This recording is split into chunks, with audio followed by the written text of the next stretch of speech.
right.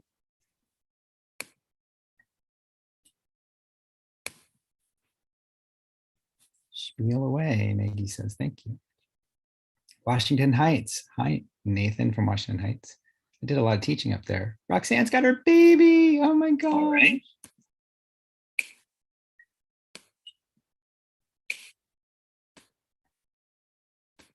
All right.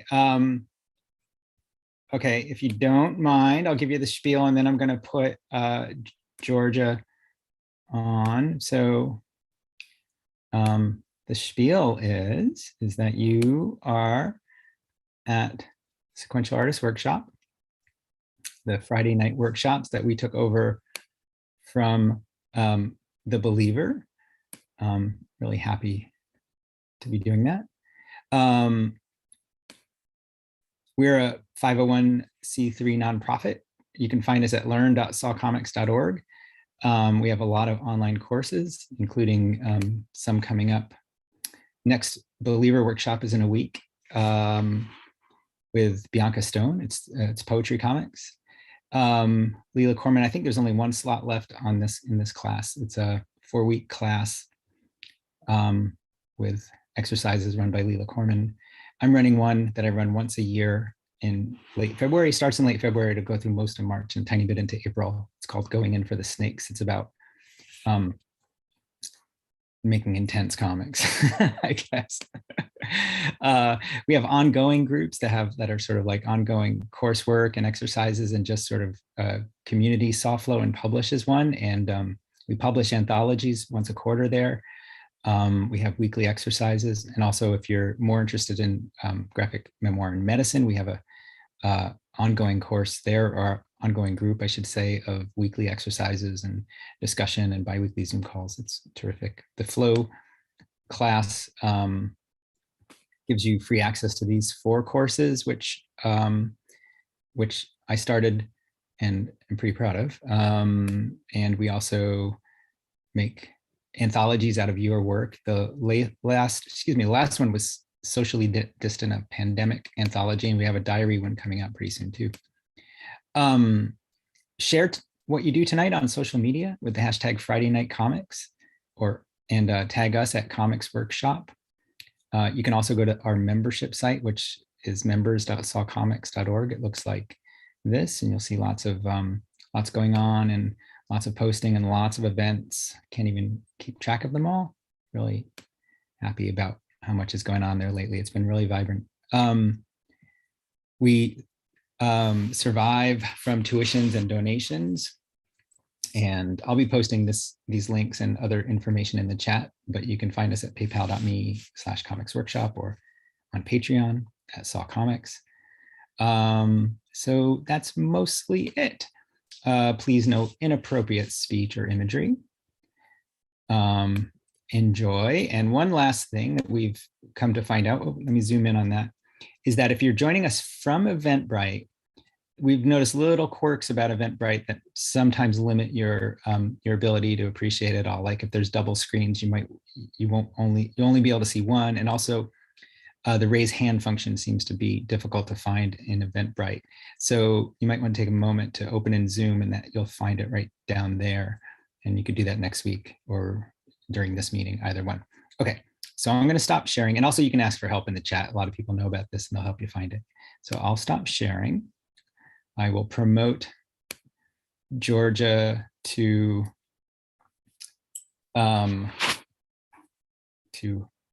co-host and to be the main person on the screen. I'm in gallery view. I got to find Georgia first. Georgia, raise your hand. Oh, I don't see you. If I talk, does that help? Does my box light up? Does help. Great. I'm going to spotlight you. All right. And if you need me to do anything, just let me know. I'm going to shut off my, there we go. I'm going to shut off my video in a second. But I'll be here and you can just holler for me. And if anyone needs me, I'm in the chat. And Georgia, when it's time for people to share, let me know how I can help you do that. We usually raise our hands on the Zoom and then I just sort of spotlight them. But if you'd like to do it differently, let me know. Great. All right. I'm out. Here we go. Okay, thank you, Tom. And thank you to everybody at SAW. I've been getting to know some of the fine folks who work there and really love this community and collaboration. It's really wonderful to be a part of. I'm going to start by saying that I am working on old technology and a tethered internet connection. So I'm actually going to speak a little bit slowly just to make sure if there's any glitching, hopefully it won't affect your experience too much. You won't miss too many words. Um, so far, so good. Can I get some thumbs up or feedback? Okay. That's really good to know. Thank you. Um, so I will just very briefly tell you about myself and my work so that we can get into it with just a bit of preparation. Um, so my name is Georgia Weber. I'm a Canadian comics artist, which is to say born and raised in Toronto, and I am actually living currently in what's called Newfoundland now. It used to be Beothuk territory. The Beothuk people were actually completely exterminated. They no longer exist. So when I think of land acknowledgements and people's acknowledgements, the place that I'm currently living has a very particular kind of tragedy to it. Beyond the continued oppressions and ongoing persecution and genocide of Native peoples in Canada. I live in a place where they are actually gone. And yeah, that's something that I want to acknowledge as a person who's just making this place my home. I have had chronic pain and mental health stuff. I prefer the new adoption of the term madness lately, in the way that madness can encompass so much difference in both mental processing, but also expressions of life, self expression, and that those things don't necessarily fit into norms, does not make them illness necessarily, and does not require them to be pathologized. So I am mad and disabled in that sense. And my comics practice actually kicked off when I developed a pain condition in my voice. So I am coming to comics from a lifetime of enjoying art and wanting to draw and drawing for myself, but then also finding public expressions of my work to be just terrifying. And then it was a health issue that actually propelled me beyond my own fear and into telling my own stories because they were so urgent in me. And I was having a big experience that I didn't see reflected in the outside world. So, this is why I love encouraging people to tell stories about health, not even necessarily personal ones, although personal ones are so precious to me, but stories about health in general. We need to see them reflected in the world. We need every ounce of variation to see ourselves and our experiences as not isolated, but actually shared. And they really are. There's so much that we share that we just don't talk about, as at least as far as the North American Western culture. There's a lot of privacy around it, but there's also big capitalist walls around accessing healthcare that do make it very challenging for people to share, because then it becomes personally sharing your financial situation, your privileges, your different ways of being perceived, and how those can create or deny access for you. Those are all things that are going to influence your experience of your own health. So even though we've locked people in these very isolated, personalized boxes, And in some ways, that personalized box can be your most liberated space. Your experience is truly yours, and no one else can tell you that it's not. That those boxes have also made us blame ourselves for our problems, make us feel like there's something we have done wrong or could be doing better. I think that's an angle on health that is really challenging. And I think denies us a great body of knowledge because we can learn from each other. So that's my impassioned speech about graphic medicine and the importance of actually telling these stories. But there's another facet to that, which is I have also been a person who has harmed myself by forcing creativity, by creating a job from this thing that I love. And having my art help me at certain points, that was a very familiar narrative. And people have reflected that narrative to me many times about how creativity can save us. But it also did the exact opposite, where if I was not approaching my creativity from connection to myself, from an acceptance of my capacity, my limited physical capacity to create, then I was hurting myself because I was insisting that somehow I had to endure the pain because there would be that catharsis everyone promised me, or there would be a catharsis I had experienced. So I was not in a very kind relationship between my health and my creativity. And that has led me into this space where I am now really interested in helping other people find that for themselves. And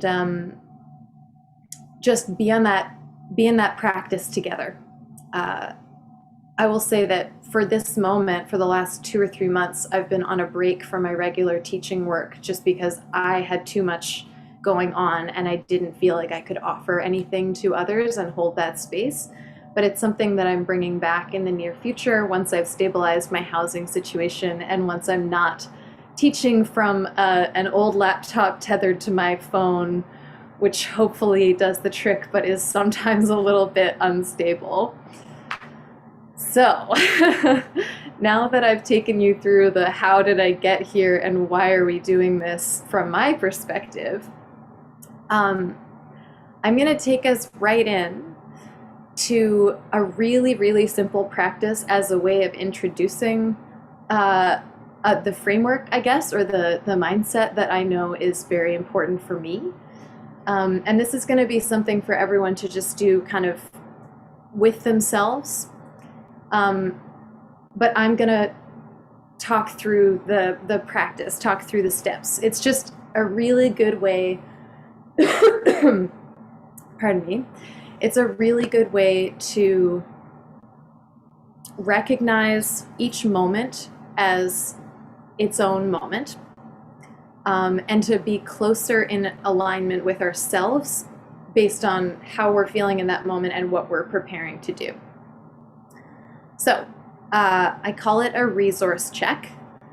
I know I'm not the only person who does these things. I don't claim to have invented it. I think I learned a bit about it from my own therapy at one point, and then I just turned it into something a little bit more concrete for myself. So it's useful when preparing to do anything to have this little check-in. I'm going to ask Tom if you're comfortable. I'm going to give a little list here. I'm going to give a little list here, and if you could type each of the items from the list when I say them into the chat, that would be very helpful. I know my computer can't handle it. Thank you, Tom. Yeah, I think it'll be clear what is most useful information, because there's going to be a number. I'm going to say a number before each one just to make it really, really clear. So when I'm checking my resources, I'm talking about my body's physical needs and my emotional state. So one of the most important resources for me is sleep. And right now at 7 p.m. Eastern Standard Time, I can tell you that despite having a not great sleep last night and feeling tired for a lot of the day, I had some naps this afternoon. In fact, I had two, which was very surprising to me, but I was that tired. So the first thing I check is sleep. That's number one, Tom. So this moment, you can take the opportunity to practice the check-in with yourself. Just take note. Do I feel rested? Did I sleep enough last night? Have I had a long day? Am I feeling my energy levels are in a good place for this activity that I'm about to do? And this is just, it's just information. There is no right, wrong, good, bad. It's just what is real for me right now. Do I feel tired? So checking in with your sleep. Number two is food. I find sometimes when I haven't slept enough, I need to eat a little bit more to keep my energy up. And likewise, if I haven't eaten recently, I might be losing blood sugar and slowing down. But if I don't check with myself about how long it's been since I've eaten, I might have expectations that I'm operating at my sort of optimal level without realizing actually I'm not. I need a snack, or it's time for a meal, even though that's not the schedule I planned. Eating is always a good thing for, taking care of yourself, just making sure you have what you need to do whatever task is before you. So the second one is food. And the third one is water. And I've coughed twice now, and I was gonna drink, but I was like, I'm about to say it. I'm about to say that water is the thing to check in with, so I'm not gonna drink yet. This is one of these foolish things that I do. I know maybe other people do it too, where you like put off something very basic and simple that you need because there's another task that you're focusing on or want to present yourself in a certain way. My goodness. So I'm going to take a moment and have a sip of water, and I'm going to encourage all of you, if you're finding that like you need a snack or you need a glass of water, go get one. Like, do it now. Whatever we're talking about is now going into the chat, so it will be available to you there. And this is recorded, so there will be a chance to revisit it at another time.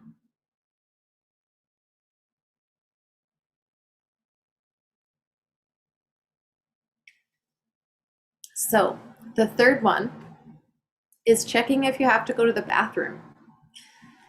This is really basic as well. And like, I know we're not toddlers, but oh my God, how often do I just decide that I don't need to pee right now, it's not important. And then like an hour or 2 hours later, I'm like, oh my God, why haven't I done this yet? It's amazing how much energy can be poured into these like background sort of management of or tolerance, I'm going to say, of discomfort, where if you believe that it's not important, that doesn't actually make it unimportant. And your body still thinks it's important and is going to keep trying to manage the task of reminding you that you have to go to the bathroom, or reminding you that you're thirsty or hungry or tired. Your body is going to do that because those are all parts of your survival that are very important. So as long as you are suppressing those needs, that's energy that you could be spending on the task before you, even if that task is like focusing on speaking to someone you care about, or doodling, or playing an instrument. It's very easy to just say, no, that's for later, or I don't want to do that right now. But it's amazing how we lose time to that. We lose energy. We lose our own creativity to this little suck of attention. So those are 4 things. And then the last thing, I like to just check in about my emotional state. And this can be like, did I have a really stressful day? And like, the stressful day might affect my ability to draw the thing I want to draw right now. Am I struggling in a relationship? And if I'm struggling in that relationship and it's kind of on the back of my mind all the time, I might need to do something to actually work with that part of myself before I can access my creativity. All of these things are just information, but they're really, really good information to just note, how am I relating to my body? Am I telling my body and my feelings on the inside that they don't matter while I'm trying to then use my body to produce something beautiful? Because that's a dissonance that can really be a drain on our energy and take away from that creative process. It's all really small stuff, but the really small stuff, I mean, that's life. That's the living functioning of your body every day. So I'm feeling comfortable with my check-in on all of those things. As I was explaining to you what they were for, I've got like a good idea of where I'm at in this moment. And I want to move on to a bit of a deeper check-in. So here I'm going to actually ask you to do something that might be a little bit confusing because it seems so simple, but get comfortable. If there's any part of you right now that is craving a different body position, that wants to be lying down, for example, or have your eyes closed, or turn the lights off, or be off camera, or move around while you're listening to this, or I don't know, turn this off and come back in a minute. I mean, you can do whatever you want to get comfortable right now. And that might take a few minutes to sink into. It also might be something that continues to change. And I encourage you to keep that in your mind. I am allowed to be comfortable, even if it means doing something right now differently than I would normally do or than I expected to do. Because this is a first commitment to just listening to your own body. And you're not going to offend me if you start yawning, or if you go off camera, or I don't know, if you want to leave and change into your pajamas and come back, like, you know, whatever it is that you want. I just highly encourage you to give yourself permission continuously until the end of our session to get comfortable. Yeah. I love seeing like little stretches and people just shifting in their chairs. Whoa, that was a sneeze. I wonder if that's function of being comfortable. Sometimes, yeah, specific things. And then there's a release of some kind. So yeah, the big sneezes we just heard, I would be so delighted to find out that that was someone's body saying, yeah, it's okay to be comfortable enough to do this right now. That sounds great. Okay, so comfort is not a static state. I left that invitation open and you can find your way through it as we go. But the reason I wanted you to get comfortable is also because I'm going to now do just a little scan with you inside of the body, because this is a practice that I really enjoy for getting in touch with drawing with and from my body, is actually to take like 5 minutes and do a kind of meditative scan of like what is happening on the insides of me. So for this, I'll close my eyes. You're welcome to still watch or do whatever it is that you prefer. And I'm going to speak and guide you through a way to start perceiving the insides here. Which means I'm going to slow down a little bit.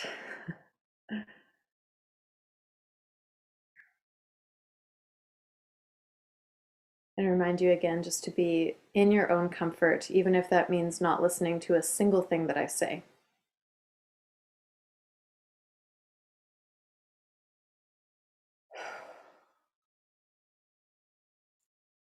So it can be helpful to just get comfortable and notice how you are breathing when you're feeling that comfort in your body.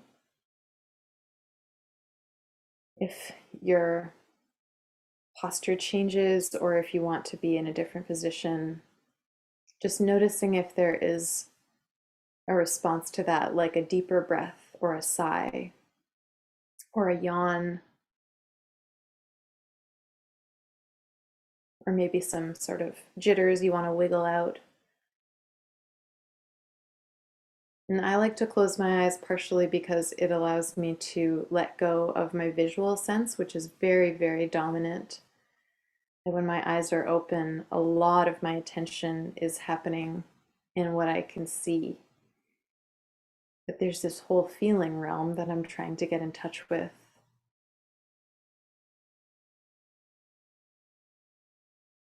And I'm just going to do a sort of gentle scan through my body from the top of my head moving down, almost as if I had like a flashlight in the room of my body and I was just starting in one corner and moving slowly to another, trying to see just a general idea of what the room looks like. So I'm moving down from my head, just sort of noticing tension, noticing maybe spaciousness.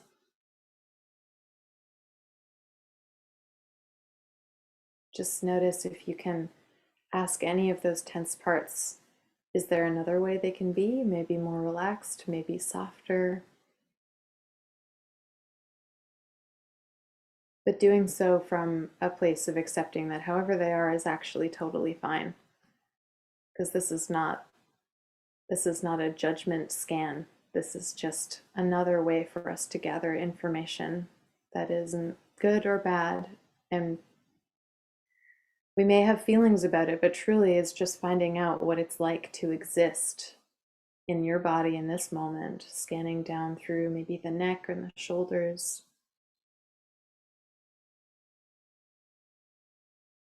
You could wiggle all these places if you're having a hard time feeling them, like maybe shrug those shoulders to get a sense of like, how do they feel? You could even use one hand and squeeze or just touch the surface of your skin on these places as we're moving through them. Coming to your chest cavity, maybe noticing how your rib cage moves.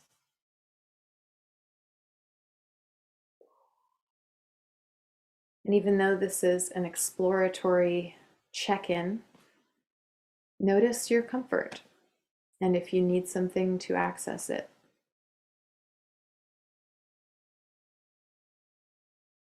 Scanning down your torso, notice if your belly is feeling a certain way, if your back has something to say. Maybe you can feel the contact that your back or your seat is making with the floor or a chair, some surface that's supporting you. Just noticing that. We're collecting sensations.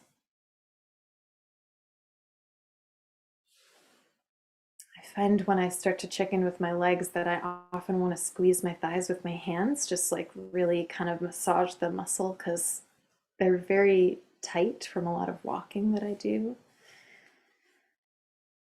And it's sometimes hard to feel my legs just with my imagination, so I want my hands on them.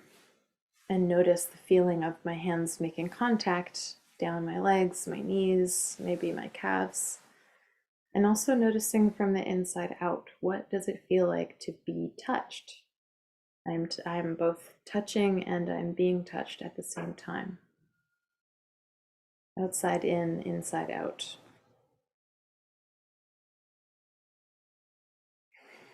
And especially when you get down to your feet, you might want to like stretch and squeeze them.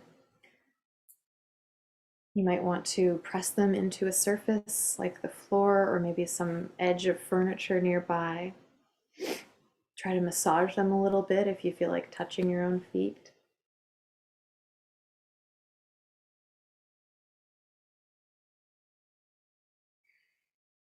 Just really taking stock, taking account of what's going on inside.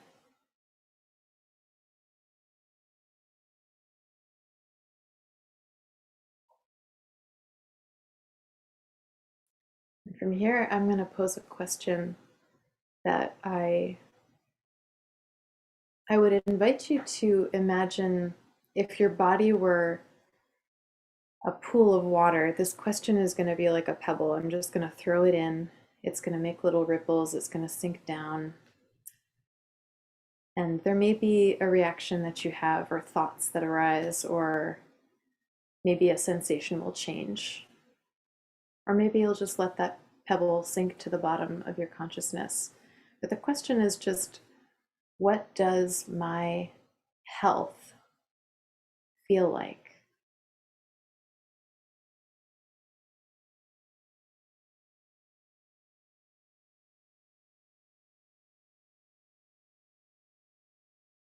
What is a healthy feeling in my body?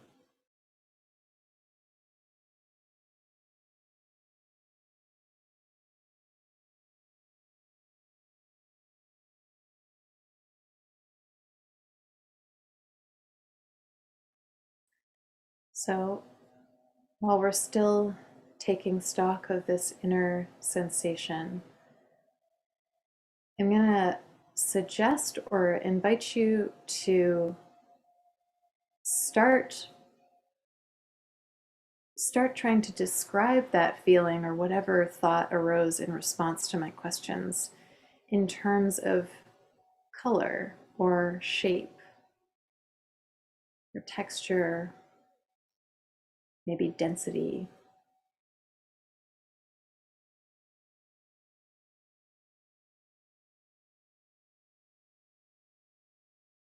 If you were to translate the sensations of health from inside of your body onto a page,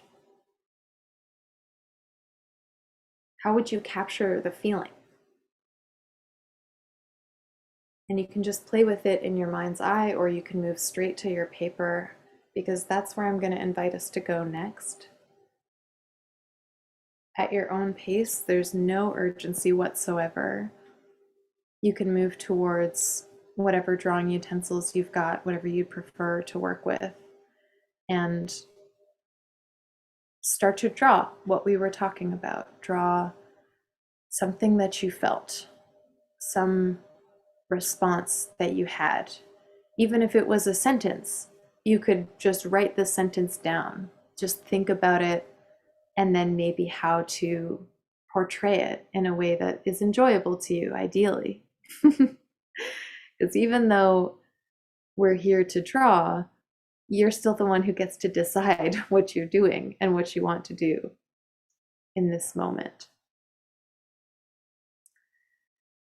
And what I'm going to do is give us maybe 3 to 5 minutes to do that. I'm going to play some instrumental music, as it's going to be shared through Zoom. And if you don't want to hear the music I'm playing, you can just mute your computer and just keep an eye out for about 5 minutes from now. I'm going to start talking again and bring us back.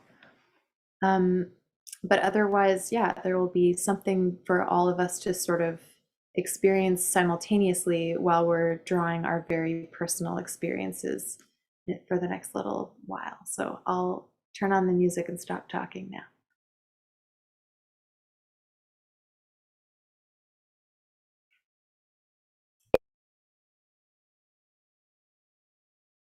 Oh no, my internet is being slow. Here it comes.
Hey.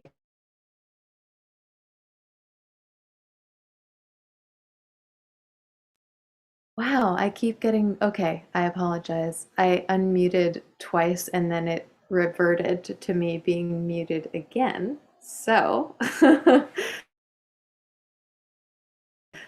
all the way. Apologies for the glitch.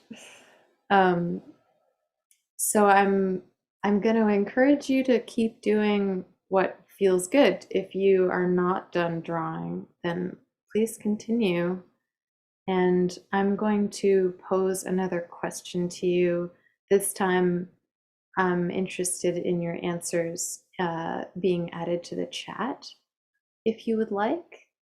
And the question I have is, does your condition of health currently, whatever it may be, does it ever interfere with your creative process or your feeling that you can be creative?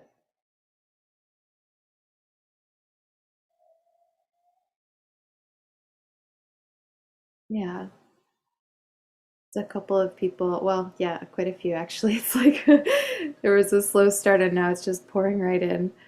Um, yeah, I mean, I am so glad to see that some people don't have that experience, but there are a lot of yeses to this question.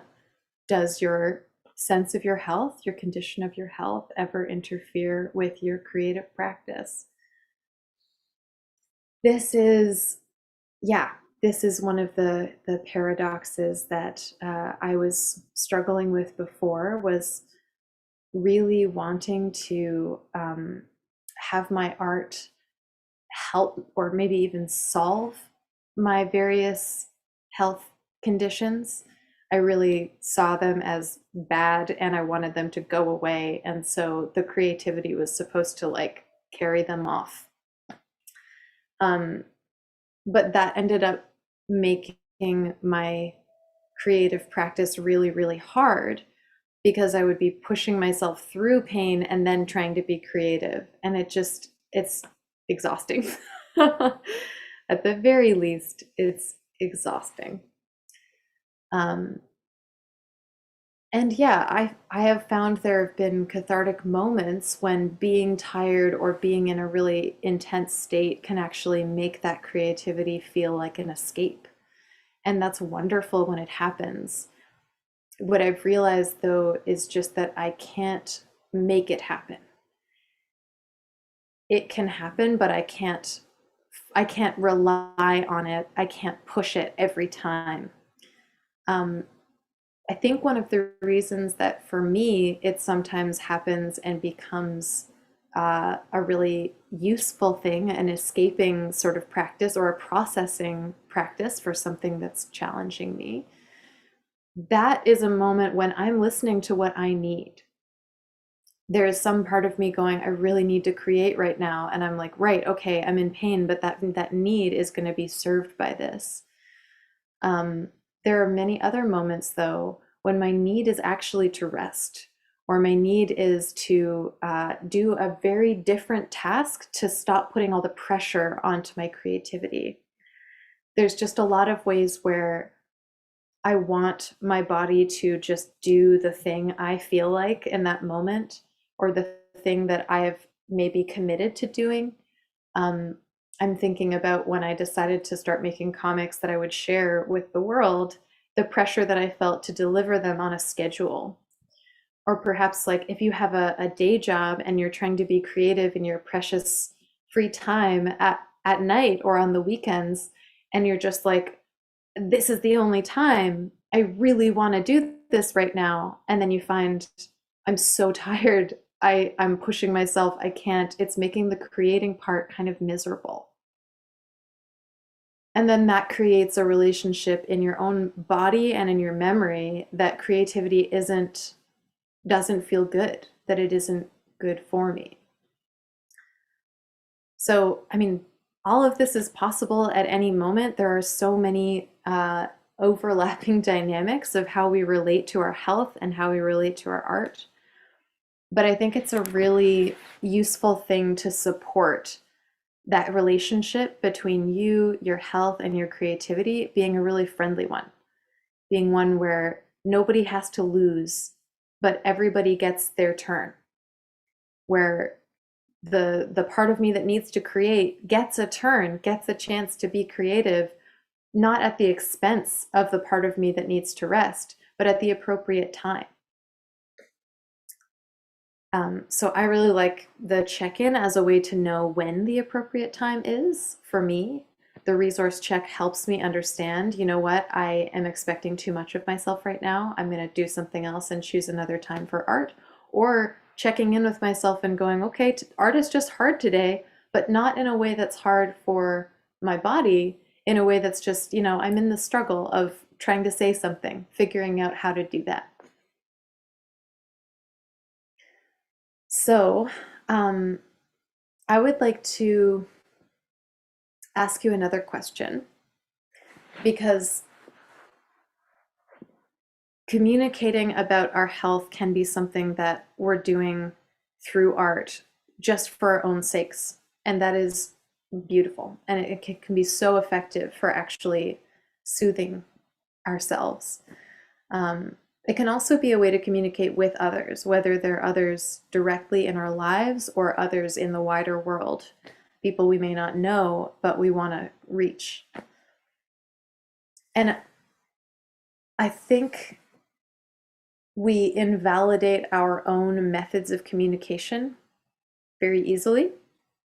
Like many of us are seeking to make comics or make art, like to get better, to become good at it.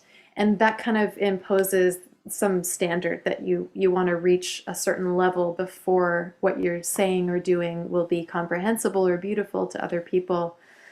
But what I love about comics especially is how we're creating or we're sharing our own visual language, and others will learn our language as a way to read us. So I want to do a kind of like bridging exercise, something that meets both of those things kind of halfway. I'm going to ask you to consider for a moment, and this might be another opportunity to get comfortable, to check in with your body, to start listening with your whole self. And this question is, what would you like people around you to know about your condition of health that would make your relationships and your communications easier? So this might take a moment, and you don't have to have an answer for this question right now. I just find it to be a very interesting question. If there is something that you experience that maybe other people don't see, don't know about, but if they did, then you could help each other better. You could live together in a way that was more comfortable for you, that was easier for you. You can start to imagine what that might be, and then I'm going to put on another bit of music for us to draw and explore what that might look like. And afterwards, I'm going to give an invitation for anyone who wants to hold up what they drew so that we can actually see some of each other's work. And it can be the previous drawing we did, or the one we're about to do now, or no drawing. It is entirely your choice. I just want to give you the heads up that I'm going to give you an opportunity in a few minutes to show a drawing. And at any moment, if you'd like to answer these questions just by typing into the chat, that's also welcome. I know all of us learn from each other when we share our experiences. Hey, Georgia, So, can we repeat the question again? yeah, so the question again is, what would you like the people in your life to know about your experience that would help you have easier relationships, that would help you relate to each other more easily? Maybe I can type this one, Tom, because it's a hard question to phrase and I've said it a few different ways. Or we can all try. Oh, Ariel got it. Yeah. Okay, so the prompt is in the chat. You're welcome to answer it by typing into the chat, or you can spend your time drawing now, and I am going to put on some more music. This is going to have a little bit of singing and words in it, so if you find that distracting, then I would recommend to mute it. And it's going to be about 5 minutes, and then we will have a chance to check in. Okay.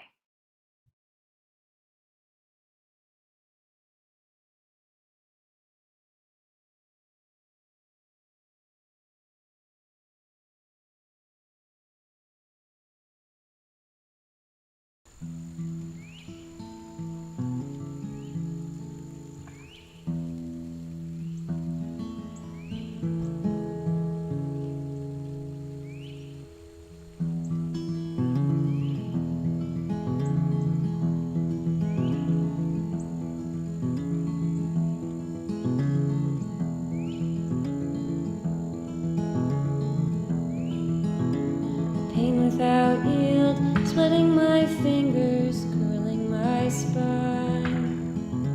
A fire that licks at my heels, am I losing my mind? When I close my eyes, the same prayer sits on my tongue. How much longer can I keep it in my mouth, like a bell that has yet to be rung?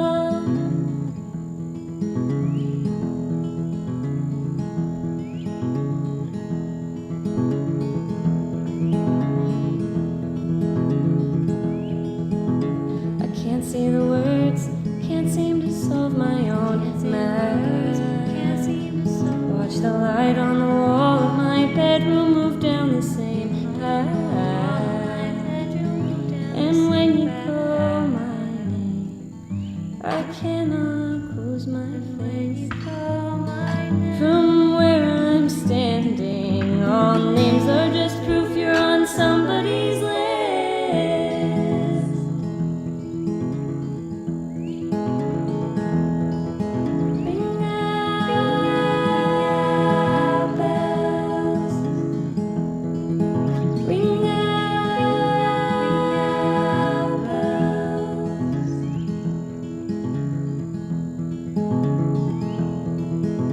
I don't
Okay. How is everybody doing? You can hear me? Just making sure. Yeah, thank you so much. I do these practices, or I had been doing these practices every Saturday for about a year and have many other explorations in my toolbox. But this hour, I wanted to give you samples from kind of all over, things you can do with yourself, and also just these questions to ask and consider, perhaps for the first time. So yeah, for those of you who would like to, I would really love it for people to hold up some drawing that they did and maybe type maybe a takeaway from today into the chat. That would be beautiful. Oh, I see a portrait there. Wow, that is very gorgeous. Feel free to just put your, yeah, just hold up your art. Lovely. I'm trying to scan through because there's various screens here filled with people in gallery view. Oh, amazing. Yes. Wow. I hope you can peek around your own art that you're holding up to see the art of others who are also doing the same. It's my favorite thing, teaching, getting to see what people make of it, because I am having my own experience and I really know how unique and individual our experiences can be, but also our own expressions of those experiences. And then it's amazing that we can take the same information and all have these really different, yeah, really different ways of working with it. Amazing. Thank you. Ah, well, okay. So in our just last couple of minutes, I wanted to make sure that you can reach me if you would like to. I am, like I said, on a break from teaching right now, but soon to be back at it. And I'm always really interested in learning what you actually want to do in a course, because that's how I figure out what I'm going to teach next, is by responding to people who are asking me for things. So yeah, thank you everyone. I also put the music in the chat while we were listening to it, but I'd like to just out loud thank the artists. There's the first piece we listened to is by a friend, Del Steven from Toronto, and you can find Del Steven on Bandcamp, and I put the Bandcamp link into the chat. Also, Creekbed Carter Hogan is the musician whose song we just listened to just now, and they are one of my very favorites. Not a direct friend, but a distant one, and I'm happy to promote both of these people's work because it's just, yeah, so gorgeous. So thank you, everyone. I'm going to take time after the session to read all the things in the chat, and if you need to reach me, my website has contact information, so please, please do. And I hope you have a lovely weekend. We usually take this last moment to unmute and say thank you, Georgia. So I hope you'll let us do that. Thank you. Thank you, Georgia. Everybody. See you next week for Thank you. comments from Bianca and Stone. Thank you, everybody. Thank you, Georgia. Thank you, Tom. Everybody. Thanks, everybody. Thanks, everyone. Bye. Bye.